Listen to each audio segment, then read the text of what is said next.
नमस्कार, आप देख रहे हैं जेके 24/7 न्यूज में हूं आप सभी के साथ राजेश कुमार। वक्त हमारे खास कार्यक्रम डिफेंस स्पेशल का, जहां पर हम आपके लिए दुनिया भर से डिफेंस से जुड़ी तमाम बड़ी खबरें लेकर आते हैं। एक्सपर्ट हमारे साथ जुड़ते हैं, उनसे खबर के हर एंगल को समझने समझाने की कोशिश करते हैं। कार्यक्रम की शुरुआत बड़ी खबर के साथ। इस वक्त की बड़ी खबर, ईरान जंग रोकने का प्रस्ताव अमेरिकी हाउस में पास। कांग्रेस की मंजूरी के बिना सैन्य कार्रवाई नहीं होगी। लेबनान पे इजरायली हमलों से गुस्से में है ईरान। लेबनान में जंग खत्म होगी तभी युद्ध खत्म होगा, अरागची ने कहा। इस वक्त की बड़ी खबर, ईरान जंग रोकने का प्रस्ताव अमेरिकी हाउस में पास। कांग्रेस की मंजूरी के बिना सैन्य कार्रवाई नहीं होगी। लेबनान पर इजरायली हमलों से गुस्से में ईरान।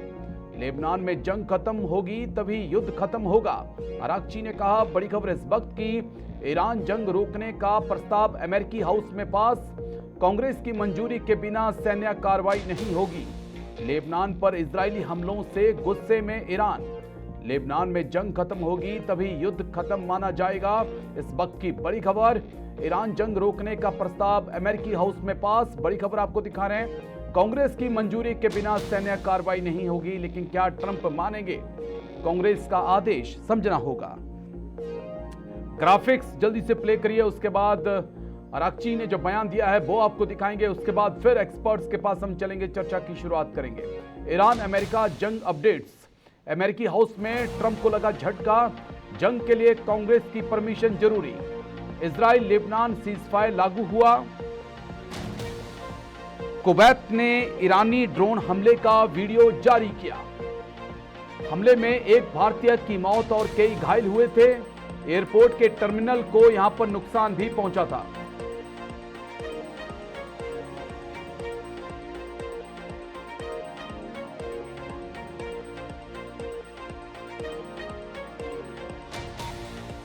चलिए जल्दी से एक बार स्क्रॉल प्ले कर दीजिए, उसके बाद फिर एक आपको खास वीडियो हम दिखाएंगे, फिर एक्सपर्ट्स के पास चलेंगे, चर्चा की शुरुआत करेंगे। अरागची, ईरान के विदेश मंत्री क्या कुछ कहते हैं, लिखते हैं, सीजफायर समझौते में लेबनान को शामिल करना जरूरी है। युद्ध समाप्त होने का अर्थ यह भी होना चाहिए कि इजरायली सेना लेबनान से वापस जाए। लेबनान के आंतरिक मुद्दों का समाधान राष्ट्रीय संवाद से होना चाहिए और इसमें हिजबुल्लाह समेत सभी पक्षों की भागीदारी आवश्यक है। अब्बास अरागची, विदेश मंत्री, ईरान का यह बयान। और अब कुवैत के ऊपर जो अटैक हुआ था उसका वीडियो हम आपको एक बार दिखा देते हैं, उसके बाद फिर एक्सपर्ट्स के पास हम चलेंगे। फुल स्क्रीन जरा उस वीडियो को एक बार प्ले कर दीजिएगा। कुवैत ने वीडियो जारी किया है जब उनके एयरपोर्ट टर्मिनल पर ईरान के ड्रोन ने हमला किया था, जिसमें एक भारतीय की मौत हुई और 80 के आसपास लोग घायल हुए थे। तो एक कुवैत ने वीडियो जारी किया है और इसके साथ ही कई अमेरिका की तरफ से भी पलटवार हुआ। लेकिन सवाल कई हैं कि वाकई में क्या दोनों देश सीजफायर की तरफ बढ़ रहे हैं या फिर से एक बार फिर से जंग जैसे हालात बन सकते हैं। दो खास मेहमान चर्चा में आज हमारे साथ जुड़ चुके हैं। जाने माने defence expert lieutenant general Sanjay Kulkarni sir हमें ज्वाइन कर चुके हैं। बहुत बहुत शुक्रिया सर, थैंक यू, जय हिंद, थैंक यू, शुक्रिया सर। हमारे साथ मल्लिका पांडे मैम, विदेश मामलों की जानकार, भी जुड़ चुकी हैं। बहुत बहुत शुक्रिया मैम, मुबारकबाद, थैंक यू आपको, शुक्रिया। Lieutenant general Sanjay Kulkarni sir, चर्चा की शुरुआत मैं आपके साथ करना चाहूँगा। कांग्रेस ने तो कह दिया कि परमिशन आपको लेनी पड़ेगी, लेकिन क्या वाकई ट्रंप के लिए उस परमिशन के कोई मायने हैं? दूसरी तरफ ईरान का एक कहना कि हिजबुल्लाह के खिलाफ कार्रवाई की जाए और लेबनान में जितना अतिक्रमण इजराइल ने किया है, जितनी घुसपैठ की है, वो वहां से वापस लौटे। इसकी कितनी पॉसिबिलिटी देख रहे हैं और किस तरफ इस जंग को अब जाता हुआ देख रहे हैं? क्योंकि हमने बहरीन पे हो या कुवैत पे हो, हमने हमले देखे हैं पिछले 24 घंटे में। सर राजेश जी धन्यवाद। पैनलिस्ट को भी, Iran, आपके दर्शकों Iran को भी। is very much सवाल intent. They पहला, want very much to आपने make it. 3-4 सवाल पूछेंगे जरूर, इसमें कोई शक नहीं कि चुनाव को सेनेट के अंदर रिपब्लिकन 215 और 208 यानी कि बहुत क्लोज कंटेस्ट था और जोर डाला गया है इसके ऊपर अपना प्रेसिडेंट के ऊपर कि किसी भी प्रकार से वो इस युद्ध को रोकने की कोशिश करें। तो जी। इसमें कोई शक नहीं, ये दबाव है और अमेरिका के ऊपर ये दबाव जो आ रहा है कि युद्ध समाप्त करें, इसके पीछे भी आप देख रहे हैं कि तकरीबन अगर 7 अप्रैल से लेकर लगातार हम बात कर रहे हैं, सीज फायर है, सीज फायर है, उसके बावजूद भी कहीं ना कहीं छिटपुट होता है। कई बार अमेरिका ने उनके आइलैंड पे हमला किया और अब तो केशम आइलैंड पे हमला किया, खास मकसद क्योंकि उन्होंने कुवैत के एयरपोर्ट पे हमला किया, जिसमें आपने कहा कि एक अपना हिंदुस्तानी नागरिक भी मारा गया, 81 लोग वहां पे घायल हो गए। तो नजदीकी है। ईरान का ये मानना है कि अमेरिका के ऊपर प्रेशर डालना मतलब उनके जीसीसी कंट्रीज के अंदर जो भी उनका प्रभाव है, उनके बेसिस है, उनके ऊपर वो हमला करेगा और ये दिखाने की कोशिश करेगा कि अमेरिका उनकी सुरक्षा नहीं दे सकता है और जिसे कि ईरान का जो दबदबा है उस खाड़ी के देशों के बीच बना रहे। जी। इसको देखते हो। अब दूसरा सवाल है कि अमेरिका अगर इस प्रकार बार बार हमला कर रहा है और क्यों कर रहा है, इसका साफ ये है कि ऑफकोर्स यूरेनियम एक कि वो यूरेनियम एनरिचमेंट जो है उनके पास 140 केजी ऑफ 60% यूरेनियम, उसका जो किस तरीके से वो अमेरिका को देता है, उसको वो अमेरिका जो है खत्म कर देगा। दूसरी बात की वो न्यूक्लियर प्रोग्राम में कभी भी किसी प्रकार का भी नहीं करेगा। और तीसरी बड़ी बात स्टेट ऑफ हॉर्मूज को लेकर के, और जो स्टेट ऑफ हॉर्मूज को लेकर के जो बातचीत चल रही है, जिसके ऊपर पूरा विश्व में हाहाकार मची है, कीमतें बढ़ रही है, तेल हुआ, गैस हुआ, फर्टिलाइजर्स हुए, सबके ऊपर जो किल्लत है वो बिल्कुल उसके। सर। लेकिन और तीसरा बड़ा सवाल जो आपने पूछा कि लेबनान के ऊपर जिस प्रकार से ईरान ने एक शर्त डाली है कि क्या इसराइल इसराइल को एक मौका मिला है। इसराइल ने जब से लड़ाई शुरुआत हुई है तकरीबन 1000 स्क्वायर किलोमीटर के एरिया के ऊपर इसराइल का कब्जा है, चाहे वो गाजा में है, चाहे वो सदर लेबनान में है, चाहे वो गोलान हाइट पे है, या फिर वो या फिर वेस्ट बैंक पे है, या ईस्ट जेरूसलम है। तो सब जगह मिला करके उन्होंने तकरीबन 1000 स्क्वायर किलोमीटर का एरिया है। हमास के ऊपर उन्होंने काफी जबरदस्त हमला जी। किया। हिजबुल्लाह को लेकर के सदर लेबनान जो है, यानी कि ब्लू लाइन जो कि बॉर्डर है बिटवीन यूएन का designated border between Israel and Lebanon, वहां से लेकर के लिटनी नदी, लिटनी रिवर बोलते हैं उस इलाके को, जो तकरीबन टोटल एरिया 10% ऑफ लेबनान का एरिया है, ठीक है। वहां से भी हट करके वो जरानी रिवर तक चल रहा है। वो तकरीबन 40 किलोमीटर है ब्लू लाइन से। तो हिजबुल्लाह के ऊपर बहुत जबरदस्त दबाव है, जिसके कारण 11 लाख लोग बेघर हुए हैं, 3500 के आसपास हिजबुल्लाह मारे गए हैं, 15,000 से ज्यादा घायल हुए हैं। बेरूत, सदर बेरूत का बुरा हाल है। वो गाजा के माफिक उसको तब्दील करना चाहता है और इसराइल ने कहा तो नहीं गया, पर कहते हैं कि नेतन्याहू ने कहा है एक इसराइल सोल्जर मरेगा, मैं 200 घर बर्बाद करूंगा। उसके 25 सोल्जर इसराइल के मारे जा चुके हैं। तो जी। ये सबको देखते हुए हालत बहुत, लेकिन हाँ मैं कहूंगा कि अगर इसराइल के ऊपर दबाव आता है क्योंकि वो अमेरिका के ही भरोसे लड़ रहा है, तो शायद कहीं ना कहीं, क्योंकि ट्रंप के इलेक्शन है नवंबर में, उसको मद्देनजर रखते हुए पूरे विश्व में जो हाहाकार मची हुई है, एक तरीके से इसराइल को ऊपर भी लोग प्रेशर है। तो ठीक मुझे सर। लगता है अगर इस हफ्ते में या अगले 7 दिन में फायर होता है तो शायद विश्व में शांति बहाल हो सकती है, क्योंकि जो इजराइल को चाहिए था वो काफी हद तक उसने पा लिया है और हिजबुल्लाह को वो आगे हम नहीं आने देगा। ठीक है sir, Rajiv. Point is clear. मैं लौटता हूं फिर आपके पास, लेकिन अब मैं मल्लिका पांडे मैम आपके पास आना चाहूंगा। आपका पॉइंट ऑफ व्यू, जो मिडिल ईस्ट में इस वक्त हालात बने हुए हैं, चाहे बात इनरिच यूरेनियम की जाए, हॉर्मोज की जाए, या लेबनान की जाए, कैसे आप मौजूदा स्थितियों को देखती हैं और क्या वाकई में लेबनान से इजराइल अपने कदमों को पीछे खींच सकता है? डोनाल्ड ट्रंप ने तो काफ़ी अग्रेसिव होकर पिछले 48 घंटों में स्टेटमेंट दी थी कि नेतन्याहू को मैंने डांट लगाई है कि तुम कुर्सी पे हो तो मेरी वजह से हो। क्या आप कोई पॉसिबिलिटी देख रहे हैं, या ये एक खेल चल रहा है दुनिया के साथ कि नेतन्याहू तुम आगे बढ़ते रहो और मैं जो है तुम्हें फटकार भी लगाता रहूंगा? नमस्कार राजेश जी। आजकल के टाइम में डोनाल्ड ट्रंप पिछले 3 महीने से हम देखते हैं कि वो एक कंटेंट क्रिएटर बन गए हैं। हमें रोज एक नया कंटेंट आता है उनके बारे में। कभी वो टैरिफ वॉर कर देते हैं, कभी वो मिसाइल वॉर कर देते हैं, कभी वो किसी चीज का हवाला देते हैं। तो कहीं ना कहीं हम देख रहे हैं कि आजकल इस साल जितना डोनाल्ड ट्रंप ने एक सर्कस सा बना दिया है पूरी दुनिया को, और उसके वो समझते हैं कि वो मास्टर है, बट वो असल में जोकर हैं। कहीं ना कहीं हम देख रहे हैं, देखिए एक बहुत बड़ा पॉलिटिकल रेब्यूक है उनके लिए कि उन्हीं के 4 रिपब्लिकन्स कल कांग्रेस में उनके अगेंस्ट वोट करते हैं। कल 215 जितने हाउस ऑफ रिप्रेजेंटेटिव्स थे उन्होंने उनके अगेंस्ट वोट किया है। इससे बड़ा पॉलिटिकल रिब्यूक उनके लिए कुछ नहीं हो सकता। कितना कांग्रेस उनको कंट्रोल कर सकती है अकॉर्डिंग टू द कॉन्स्टिट्यूशन, देखिए कांग्रेस ने टाइम एंड अगेन बहुत सारे लॉज उनके अगेंस्ट पास किए हैं। कहीं ना कहीं हम देखे जा रहे हैं कि 60 दिन का उनके पास एक टाइम था डोनाल्ड ट्रंप के पास, जिसमें वो डिसीजन ले सकते थे और जितनी उनकी पावर थी 60 डेज की जो एक अमेरिकन प्रेसिडेंट की होती है, बट वो 60 डेज कब का बीत चुके हैं।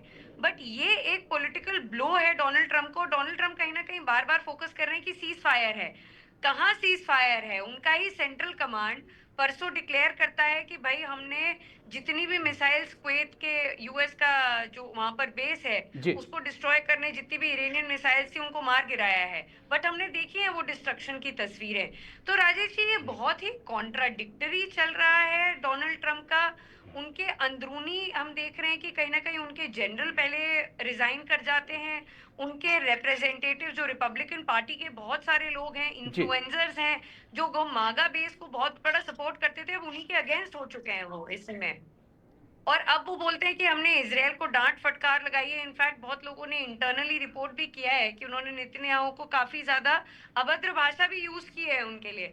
बट तभी भी हम कहीं ना कहीं देख रहे हैं कि इजराइल और यूएस साथ में अटैक कर रहे हैं, लेबनान में साथ में अटैक कर रहे हैं, ईरान में अटैक कर रहे हैं। और वहीं अगर हम देखें तो ईरान का एक ही डायलॉग रहा है, डोनाल्ड ट्रंप, मार्को रूबियो, पीट हेग्सेट, नेतन्याहू, इन लोगों की तरह चेंज नहीं हुआ है उनका। जी। वो एक ही चीज बार बार कह रहे हैं कि आप टेबल पे बैठिए, हम बात करने के लिए तैयार हैं, बट हमें आप पर भरोसा नहीं, आप कब हम पर अटैक कर देंगे।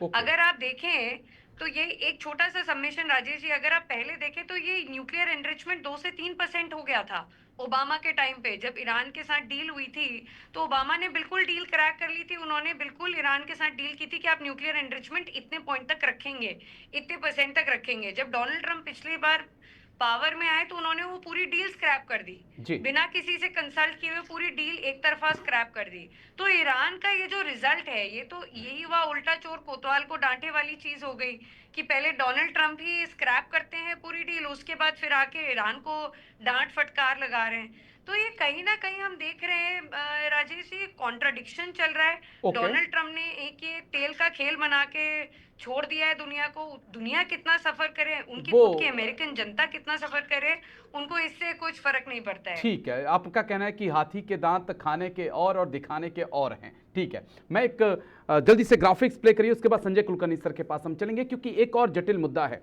जिसको मुझे लगता है कि आज संजय कुलकर्णी सर हमारे साथ हैं, तो इसको समझने की हम कोशिश करें कि आखिरकार इनका अब आगे क्या होगा।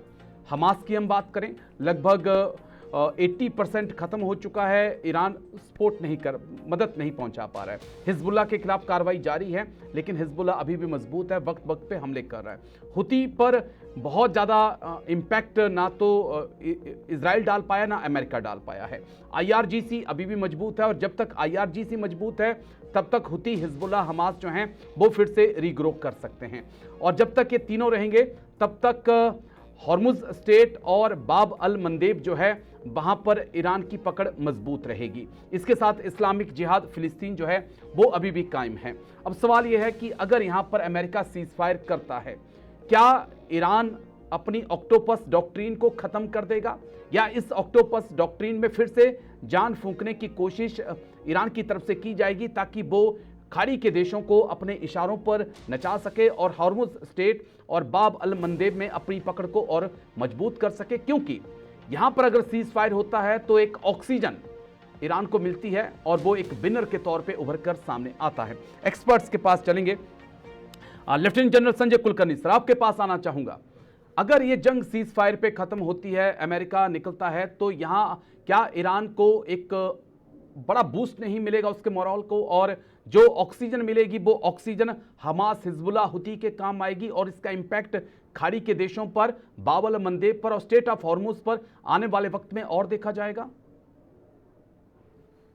राजेश, एक बात तो क्लियर हो गया कि जो ऑक्टोपस में जितने भी उसके विंग हैं, चाहे हमास है, हुदी है, हिजबुल्लाह है, सारे के सारे जो है ये ईरान, क्योंकि ईरान इतना हाइपर सेंसिटिव है कि उसको बार बार, अब उसने लेबनान को सीज फायर के साथ जोड़ा है, इसका मतलब ये उसी के बिल्कुल।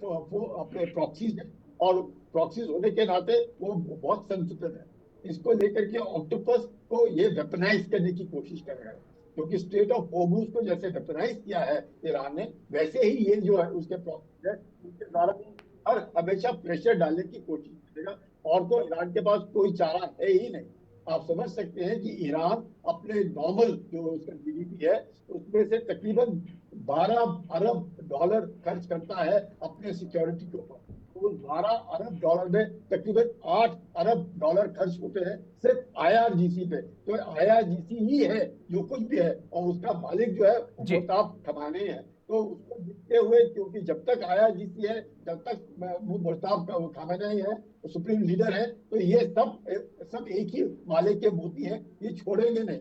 और कितना भी हो जाए, और इसको मद्देनजर रखते हुए जो भी है, चाहे हमास, जरूर डेफिनेटली हमास का जो कंट्रोल था वो खत्म हुआ है, इसलिए ही इसराइल ने कहा है वो 58% येलो लाइन से बढ़ करके कितना हो गया 70%, यानी कि उसको और भी ढकेल रहे। तकरीबन 20 लाख फलस्तीनी तकरीबन 125 स्क्वायर किलोमीटर के इलाके में उसने ढकेले हैं। आप समझ सकते हैं। अगर आप इधर देखते हैं, ये अपना वेस्ट बैंक का देखते हैं, तो वेस्ट बैंक में ABC जोन, जो ए जोन सिर्फ फलस्तीनियों का है, जिसमें तकरीबन 20 लाख लोग हैं, वो 1000 स्क्वायर किलोमीटर का है, और बाकी 3500 स्क्वायर किलोमीटर पे इसराइल का कब्जा है। आप हिजबुल्लाह को देखते हैं लेबनान में, तो लेबनान में तकरीबन जिस प्रकार से लिटिल रिवर तक था वो 10% था, उसको बढ़कर के वो जरानी रिवर पर गए, यानी between 14 and 17% of the entire Lebanon इनके कब्जे में है। उन्होंने ब्यूफोर्ट को ऊपर अपना झंडा गाड़ रखा हुआ है। आप गोलान हाइट्स में देखिए, तो जिस प्रकार से इसराइल ने अपने आप को सिक्योर करने की कोशिश की है, इसको पूरा मौका अमेरिका ने दिया। चाहे बातचीत को टालता रहे, चाहे कुछ ना कुछ कहे, फुल स्टॉप नहीं, कॉमा नहीं, इसको वापस ले जाओ, ये कागज ठीक नहीं, वो सब होता रहा, जिसमें इसराइल ने अपने आप को मजबूत बनाया।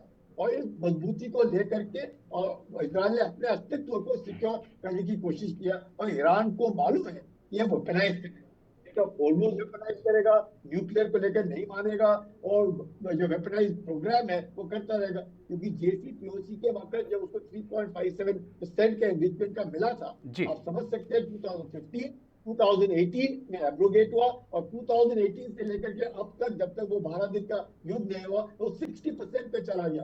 तो आप ईरान भी कुछ ना कुछ ये कहना जरूर है कि ईरान को मार पड़ी है, बाकियों को जबरदस्त नुकसान हुआ है, लाखों लोग मारे गए, बेघर हुए, नुकसान, कोई बात, लेकिन अमेरिका को भी there is method to madness. Trump एक मुखौटा है, डीप स्टेट जो अमेरिका का है, वो इस ट्रम्प के पर्सनालिटी को इस्तेमाल करके अपने को मजबूत बना रहा है in the unipolar world, in multipolar world में यूनिपोलर बना रहा है। उसी माफिक जो ईरान है वो भी जानता है कि जब तक इसकी प्रॉक्सीज नहीं होंगी इस्लामिक वर्ल्ड के अंदर, उसका भी दबदबा नहीं रहेगा। ना तुर्की का उसने करना है, सऊदी अरेबिया को उसने दिखाना है कि ये तो अमेरिका का पिट्ठू है। तो ये सब बहुत चीन, मकसद है चीन को किस तरीके से उससे दूर रखना है, क्योंकि चीन उठाता है तेल, और 90% of export of Iran is oil, और वो ऑयल कौन उठा रहा है? चाइना उठा रहा है, सिर्फ चाइना उठा रहा है।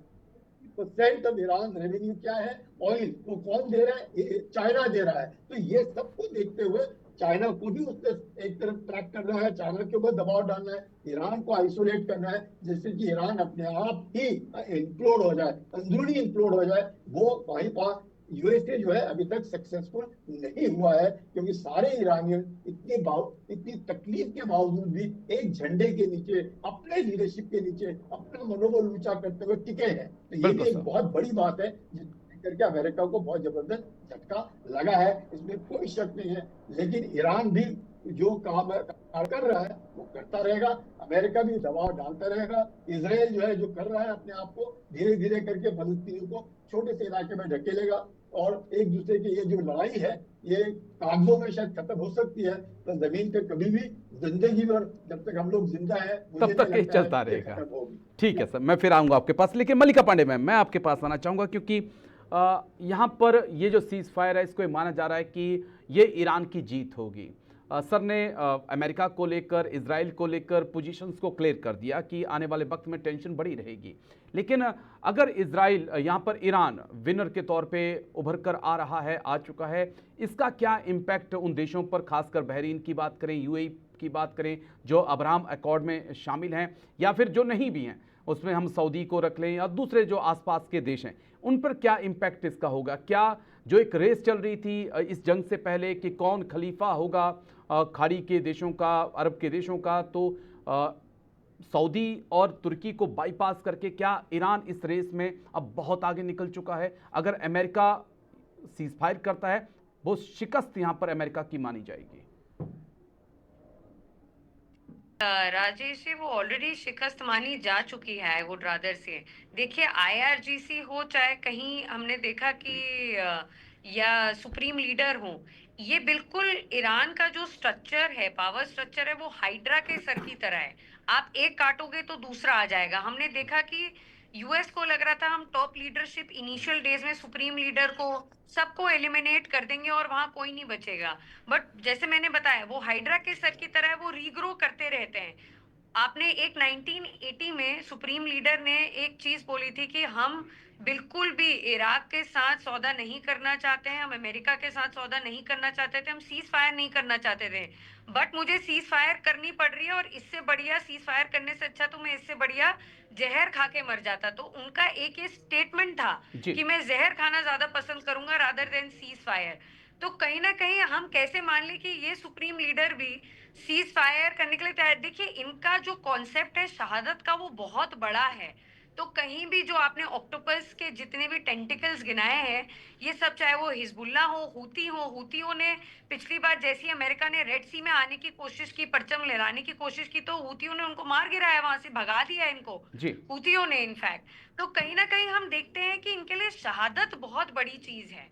ईरान डेफिनेटली इकोनॉमिकली बहुत वीक है अमेरिका से, इजराइल से, और दोनों कंबाइन करके इराक से भी। जब सद्दाम हुसैन ने इनके ऊपर अटैक किया था, 10 साल वो पूरी वॉर खींची है, तब भी ईरान ने सर नहीं झुकाया। और हम अभी भी देख रहे हैं कि ईरान एक ही चीज बार बार बोल रहा है कि समझौता हम दोनों के हिसाब से होगा। और राजेश जी, बहुत इंटरेस्टिंगली, अगर सीज फायर हो जाता है तो कहीं ना कहीं इजराइल और दोनों अमेरिका दोनों को बहुत बड़ा झटका लगेगा। और जितने भी इनके सपोर्टर हैं, जैसे हम यूएई को देखते हैं, बहुत बढ़िया छवि थी यूएई, कुवैत, इन सब देशों की कि हम सेफ्टी और सिक्योरिटी प्रोवाइड करते हैं। तो आप जितने भी 250 से ऊपर फाइनेंशियल इंस्टीट्यूशंस आज के टाइम में यूएई में थे, बट कहीं ना कहीं ईरान ने ये दिखा दिया कि वो भी सेफ नहीं है। जो अमेरिका इतना बड़बोलापना करता है और बोलता है कि नहीं, हम तुम्हारे प्रोटेक्शन के लिए यहाँ पर खड़े हैं, हम तुम्हारी सेफ्टी के लिए यहाँ पर खड़े हैं, हमने पूरा निवेश यहाँ पर कर दिया है, बट वो सब कुछ कामयाब नहीं होगा और ईरान इसमें विजेता निकल के आएगा। आप कहीं ना कहीं देखिए, उनके खुद की आवाम जो थी, लोग जो थे उनके पहले जो सुप्रीम लीडर के अगेंस्ट थे, आईआरजीसी के अगेंस्ट थे, बट डोनाल्ड ट्रंप और इजराइल के एक्शंस ने क्या किया, कहीं ना कहीं आज के टाइम में, जैसे लेफ्टिनेंट जनरल सर ने भी बताया, कुलकर्णी सर ने, कि अब वो उनके पीछे खड़े हैं। आज प्रोटेस्टर्स आज के टाइम में सुप्रीम लीडर आईआरजीसी के पीछे खड़े हैं, उनके साथ खड़े हैं, क्योंकि उनको भरोसा ही नहीं है अमेरिका के ऊपर कि पहले कब इनके स्कूल पर अटैक कर दे, कब हॉस्पिटल्स में अटैक कर दे। ठीक है, उल्टा खेल पूरा पड़ चुका है। मैं लौटता हूं आप दोनों के पास, क्योंकि एक और बड़ी खबर आ रही है, उसके बाद मैं आप दोनों के पास आता हूं। जल्दी से बड़ी खबर प्ले करिए, फिर एक्सपर्ट्स के पास लौटते हैं। भारत को लेकर तुर्की के विदेश मंत्री का बयान। भारत के साथ अच्छे रिश्ते चाहते हैं, फिदान कहते हैं। भारत तुर्की रिश्तों के बीच पाक नहीं आएगा, फिदान ने बड़ा बयान दिया है। भारत से ब्रह्मोस यूएवी खरीदना चाहता है साइप्रस।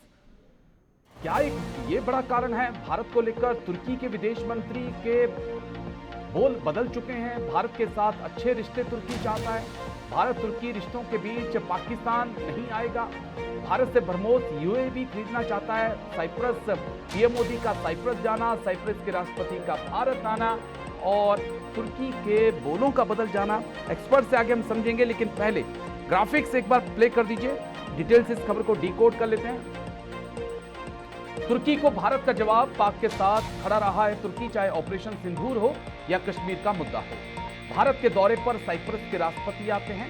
साइप्रस ने भारत से ब्रह्मोस और कामिकाजी ड्रोन खरीदने की इच्छा जताई। स्काई स्ट्राइकर खरीदने की इच्छा जताई। भारत साइप्रस डील से टेंशन में तुर्की आया। नई दिल्ली के साथ याद आगे अपने रिश्ते या कुछ हटकर यहाँ पर हम देखें उनका बयान, जरा स्क्रॉल प्ले कर दीजिएगा। क्या उन्होंने कहा है? अगर भारत को इस बात से नाराजगी है कि हमारे पाकिस्तान के साथ अच्छे संबंध हैं, तो ऐसे तो कई देश हैं जिनके इस्लामाबाद के साथ करीबी रिश्ते हैं। पाकिस्तान से रिश्तों को आपसी संबंधों के बीच में नहीं लाया जाना चाहिए। संजय कुलकर्णी सर से समझते हैं कि आखिरकार ऐसा अचानक क्या हो गया, तुर्की के सुर बदल गए। संजय कुलकर्णी सर, मैं आपके पास आना चाहूंगा। अचानक ऐसा क्या हो गया सर कि तुर्की के सुर बदल गए? Sanjay Kulkarni sir, lieutenant general Sanjay Kulkarni sir, BrahMos और ड्रोन का असर या कुछ हटकर? जी सर। साइप्रस को जैसे ही हमने बरमोस के बारे में बात की, और साइप्रस और तुर्की के बीच के रिश्ते सब जानते हैं। नाटो बेस जरूर इधर है, प्लस साइप्रस बेस भी है, नाटो का सदस्य भी है तुर्की। और जिस प्रकार से तुर्की लगातार हमेशा पाकिस्तान की मदद करता है, कोई बड़ी बात नहीं है। मुशर्रफ ने भी बार बार कमाल अतातुर्क को लेकर के अपना मेंटोर और अपना एक माना है।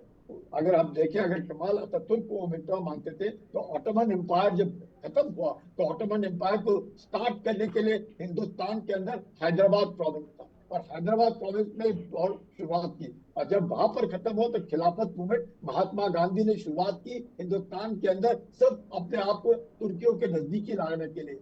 हमने देखा कई बार अपने फिल्म एक्टर्स भी जाते हैं, उसको भी हम लोग पसंद नहीं करते हैं कि बार बार तुर्की जो है, आप आज की तारीख में जो डेमोक्रेटिक या ज्यादा खुलेपन में देखा जाता था, अब वो धीरे धीरे करके रेडिकलाइज हो रहा है एर्दोगान के नीचे। और वो रेडिकलाइजेशन के मद्देनजर हम देखते हैं कि उनका झुकाव अपने जो इस्लामिक देश है उनकी तरफ जा रहा है, जो उम्मा कहते हैं। और वो लीडरशिप के लिए हम देखते हैं कि पाकिस्तान जो है लगातार, पाकिस्तान आप देखते हैं कि कह रहा है कि हम अब्राहम अकॉर्ड दस्तखत नहीं करेंगे, हम अब्राहम अकॉर्ड के साथ नहीं है। उसके बावजूद भी वो भागा दौड़ी कर रहा है बिटवीन वॉशिंगटन एंड तेहरान के बीच में कुछ मध्यस्थता करने के लिए। तो ये जो डुअल रोल प्लेमेंट है, ये सब लोग कर सकते हैं। लेकिन भारत जो है एक लोकतांत्रिक डेमोक्रेटिक देश होने के नाते सब जानता है कि ऑपरेशन सिंदूर में किस प्रकार से उसने ड्रोन दिए, किस प्रकार से कामिकाज़े ड्रोन दिए, किस प्रकार से तुर्की हर हमेशा पाकिस्तान के साथ खड़ा रहा।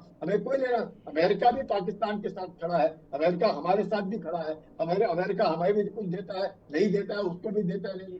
पाकिस्तान को अमेरिका के राष्ट्रपति जो आज आसिफ मुनीर उनके साथ खड़ा कहा कि इसने तो हमको पागल बनाया, बेवकूफ बनाया, बिलियंस ऑफ डॉलर हमसे लिए और लूट मार कर लिए, हम लोगों को बेवकूफ बनाया। किसने कहा? ट्रंप ने कहा। किसके लिए कहा? पाकिस्तान के लिए कहा। तो Pakistan will continue to use terrorism as an instrument of state policy, जिसके लिए बार बार कह रहे हैं। अगर वो टेरर को मदद कर रहे हैं, जिस प्रकार ईरान, चाहे वो हमास हो, हुदी हो, हिजबुल्लाह हो, वो भी टेरर ऑर्गेनाइजेशन है, उनकी मदद कर रहा है। तो हम लोग ईरान के साथ हमेशा खड़े रहते हैं, पर हम टेरर के विरुद्ध रहते हैं कि टेरर के लिए हमारे पास जीरो टॉलरेंस है। तो ऐसे इसमें जरूर साइप्रस के साथ जब बातचीत, अब जैसे फिलीपींस को हम ब्रह्मोस दे रहे हैं, तो लग रही है ना, वियतनाम को अब देंगे इसके बाद, तो आग लग रही है, क्योंकि उनको मालूम है साउथ चाइना सी के अंदर ताइवान को लेकर के अगर भारत ने अपना प्रदर्शन किया है, ऑफ सिंधु में देखा कि किस प्रकार से नूर खान बेस को जब चोट लगी क्या क्या हो रहा है, और नूर खान बेस क्या है वो भी हम देख रहे हैं कि जेडी वैंस कहाँ लैंड कर रहा है, कहाँ पे ईरान का हवाई जहाज खड़ा है, क्यों खड़ा है। तो वो सब जानते हैं कि किराना हिल कहाँ तक पहुंचे। तो ब्रह्मोस की एक्यूरेसी, ब्रह्मोस का और वो एयर डिफेंस जिसको पूरा का पूरा चीन ने दिया, उसको भी पेनिट्रेट करके चला गया है। तो ये दर्शाता है कि भारत की जो टेक्नोलॉजी है, भारत का जो स्तर है वो काफी ऊंचा है। उसको लेकर के अब जरूर तुर्की को लग रहा होगा कि भारत जो है धीरे धीरे करके अपनी स्ट्रैटेजिक इकोनॉमी दिखाने की कोशिश कर रहा है। वो ऑब्वियसली तुर्की का जो दबदबा था उम्मा में या मुस्लिम वर्ल्ड में, वो भी कम हो रहा है। क्योंकि सऊदी अरेबिया है तो खुद अपना ऑटोमन एम्पायर जाने के बाद अपना दिखा रहा है, ईरान इधर देख रहे हैं हम किस प्रकार से कर रहे हैं, कुर्द को हम देख रहे हैं उसको लेकर के क्या। तो ये सब को देखते हुए जरूर तुर्की अब लग रहा है उसको कि अब भारत के साथ हाथ मिलाना, अच्छे संबंध रखना, कम से कम कहने के लिए क्या जाता है और ये बोलने के लिए कि हम आपके दोस्त हैं, ठीक है, मना किया है। लेकिन की जो डबल पॉलिसी है, डुअल पॉलिसी है, वो हमें खाती है और वो हमें पसंद नहीं है। इसलिए एर्दोगान को clear messaging for his radicalisation and support for radicalized nation is a must. बिल्कुल सर, और याद आता है मुझे जब तुर्की में भूकंप आया, सबसे पहले भारत की सेना वहाँ पे पहुंची थी मदद के लिए, और एक बहुत बड़ा ऑपरेशन भारत की सेना ने वहाँ पे चलाया था। लेकिन शायद तुर्की इन चीज़ों को याद नहीं रखता है। लेकिन मैं आपके पास आना चाहूँगा मल्लिका पांडे मैम, क्या साइप्रस दुखती रग जिसे भारत ने थोड़ा सा दबाया और तलवाहट जो है इस वक्त तुर्की के अंदर देखने को मिली? लेकिन एक सवाल और जो और बड़ा अहम हो जाता है कि पाकिस्तान के साथ, जैसे सर ने भी कहा कि अमेरिका के बड़े अच्छे रिश्ते हैं, उनके साथ तो हमारी बातचीत होती रहती है। पाकिस्तान के साथ चाइना के बड़े अच्छे रिश्ते हैं। ऑपरेशन सिंदूर में रियल टाइम इंफॉर्मेशन चाइना लगातार पाकिस्तान को दे रहा था, लेकिन चाइना के साथ बातचीत लगातार चलती रहती है। उसके बाद ऑपरेशन सिंदूर के बाद भी कई बार बातचीत हुई, लेकिन तुर्की से बातचीत नहीं। तुर्की कह रहा है कि भाई और देशों के साथ तो आप बातचीत कर लेते हैं, उनके भी पाकिस्तान से अच्छे रिश्ते हैं, वो तो पूरी इंफॉर्मेशन देते हैं, लेकिन हमसे बातचीत नहीं करते हैं आप। बिल्कुल राजेश जी, चाहे वो तुर्की हो चाहे वो अजरबैजान हो, दो कंट्रीज पिछले साल हमें ऐसी दिखी जिन्होंने ऑपरेशन सिंदूर का ओपनली खंडन किया। जी कश्मीर के मुद्दे में टाइम एंड अगेन हमने इन दोनों कंट्रीज देशों का देखा है कि टाइम एंड अगेन इनकी टिप्पणियां आती हैं। और कहीं ना कहीं फिदान का देखिए, जब मोदी जी साइप्रस गए तो एक वो टूरिज्म डिप्लोमेसी नहीं थी, वो वहां जी टूरिस्ट बढ़ाने नहीं जा रहे थे, वो एक क्लियर मैसेज भेजना चाहते थे। जब साइप्रस के प्रेसिडेंट का भी विजिट रहा तो भी हमने देखा कि एक स्मॉल मेडिटेरियन, ईस्टर्न मेडिटेरियन सी में एक स्मॉल आइलैंड को इतना भारत तवज्जो इससे दे रहा है क्योंकि वो स्ट्रेटेजिकली बहुत इंपॉर्टेंट है। और तुर्की और साइप्रस का हिस्टोरिकली बहुत एंटी एक दूसरे के साथ रहा है। जी वैसे ही भारत के लिए ये चॉइस है। देखिए, चाहे वो अमेरिका हो चाहे आपने बोला चाइना हो, बिल्कुल इंफॉर्मेशन प्रोवाइड करते हैं, बट जैसे तुर्की और अजरबैजान ने इतना ओपनली खंडन किया था, या हमने टाइम एंड अगेन देखा है कि ओपनली चैलेंज भी करते हैं पाकिस्तान को, ओपनली बहुत ज्यादा मुद्दों में सपोर्ट भी करते हैं, कभी पाकिस्तान का खंडन करते हुए नजर नहीं आते हैं। एग्री। तो कहीं ना कहीं भारत बहुत एक कैलकुलेटिव मूव करता है अपनी फॉरेन पॉलिसी में। उसको पता है कि कब कहाँ कौन से, वो एक चेस मास्टर है जिसको बोलते हैं, उसको पता है कि कहाँ कहाँ पर क्या क्या गोटी कब फिट करनी है। तो तुर्की और अजरबैजान के साथ अब देखिए कितना कम इन्फ्लो हो गया है टूरिस्ट का भी। इंडियन टूरिस्ट बहुत ज्यादा नहीं जाता है तुर्की और अजरबैजान। सडनली तुर्की को ये रियलाइज हुआ कि भारत का जो टूरिस्ट था, इतना ज्यादा जो पैसा आता था, कहीं वेकेशन में जाते थे, या अजरबैजान का इतना जाता था, तो अब इनकी क्लैरिफिकेशन आ रहे हैं कहीं ना कहीं कि नहीं, हम ठीक है, हमारे रिश्ते ठीक है भारत के साथ। उनके फॉरेन मिनिस्टर फिदान जाके ये बार बार फोकस लाइमलाइट में ला रहे हैं कि नहीं, कहीं ना कहीं इनको हमारी डिफेंस सिस्टम, हमारा टूरिज्म, इन सब की जरूरत है आज के टाइम में। राजेश जी, ठीक है, मैं आपके पास आऊँगा lieutenant general Sanjay Kulkarni sir. बस एक आखिरी सवाल, ग्रीस के साथ रिश्तों में बहुत ज़्यादा सुधार पहले से भी था, लेकिन अब भी हो रहा है। अब साइप्रस के साथ क्या तुर्की के आसपास भारत ने पिछले 10-12 सालों में एक मजबूत किलेबंदी की है? जो तुर्की भारत के साथ खेल रहा था, वही खेल उसके साथ खेल दिया है? तुर्की को भी जबरदस्त झटका लगा है नेटो के बीच में एक सदस्य होने के बावजूद। जिस प्रकार से यूके के बेस साइप्रस के होने के नाते देखा आपने कि जिस प्रकार से ईरान के साथ हो रहा है, और जब शुरू हुआ तो फ्रांस और ब्रिटेन ने क्या किया तुर्की को, तो तुर्की भी अपने आप को आइसोलेट फील करने लगा है कि, और उसको एक जो तुर्की माना जाता था कि एक लोकतंत्र जो ओपन सोसाइटी है, वो ओपन सोसाइटी ना होकर के उन्होंने चर्च को भी ये मस्जिद बना दिया। तो इतने सालों से एक चर्च था, लाइब्रेरी बना, उसके बाद उसको मस्जिद बनाया। ये दिखाता क्या है कि उसके झुकाव किस तरफ है, और उस झुकाव के कारण वो भी आइसोलेट हो रहा है विश्व भर में। और उस आइसोलेशन का जो अपने को इफेक्ट देखने को मिल रहा है टर्की के अंदर, तो ये बहुत अच्छी बात है। भारत जैसे बिल्कुल पंकज कह रही है, बिल्कुल ठीक। ये जो कैलकुलेटेड मूव है, ये this is the only thing which will give a message. बहुत जरूरी होता है डिप्लोमेसी में मैसेजिंग करना, और ये messaging is quite loud and clear कि अगर आप इस तरह करेंगे तो हम भी जानते हैं हम क्या कर सकते हैं। और साइप्रस को लेकर, साइप्रस वो जो नस है वो भारत ने पकड़ रखी है, उसका तुर्की को मालूम है कि उसी को नुकसान होगा, भारत को नुकसान नहीं होगा। वही अजरबैजान को देख करके कहा, उसी बात पे आर्मेनिया और रूस के बीच में जैसे हो रहा है। तो ये सब चीजें जो है, but there are no permanent friends, there are no permanent enemies, they're permanent national interest। उसको लेकर के ही हम लोग काम और दिख भी रहा है सर, इसका असर भी दिख भी रहा है जिस प्रकार से अब तुर्की की तरफ से बयान आ रहे हैं। लेकिन शुक्रिया, बहुत बहुत शुक्रिया lieutenant general Sanjay Kulkarni sir, बहुत बहुत शुक्रिया मलिका पांडे मैम आपका हमारे साथ जुड़ने के लिए, तमाम पहलुओं पर इतनी बारीकी से बात रखने के लिए। डिफेंस स्पेशल में आज इतना ही, कल फिर होगी मुलाकात, दीजिए इजाजत, नमस्कार।